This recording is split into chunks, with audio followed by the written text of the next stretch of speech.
একদা এক মরুভূমিতে মহানবী হজরত মোহাম্মদ সাল্লাল্লাহু আলাইহি ওয়াসাল্লাম একটি মরুবাবলা গাছের ছায়ায় বিশ্রাম নিতে গিয়ে ঘুমিয়ে পড়লেন। এ সময় এক দুশমন বেদুইন এসে তার ঝুলানো তরবারি হাতে নিল আর সাহস করে নবীর দিকে তুলে ধরে বলল, ওহে মোহাম্মদ, তুমি কি আমাকে ভয় পাও না?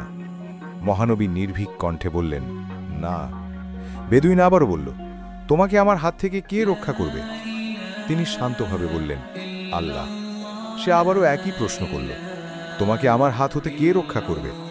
নবী করুণাময় উত্তর দিলেন, আল্লাহ। হঠাৎ বেদুইনের শরীর কেঁপে উঠল, তার হাত থেকে তরবারি পড়ে গেল। নবী করিম সাল্লাল্লাহু আলাইহি ওয়াসাল্লাম তরবারিটি হাতে তুলে নিলেন এবং এবার প্রশ্ন করলেন, এবার তোমাকে আমার হাত হতে কে রক্ষা করবে? ভীত বেদুইন বলল, কেউ নয়। কিন্তু নবী করিম সাল্লাল্লাহু আলাইহি ওয়াসাল্লাম তার প্রতি দয়া করে তাকে ক্ষমা করে দিলেন। এভাবেই আল্লাহর উপর ভরসার ক্ষমাশীলতার দৃষ্টান্ত স্থাপন করলেন আমাদের প্রিয় নবী।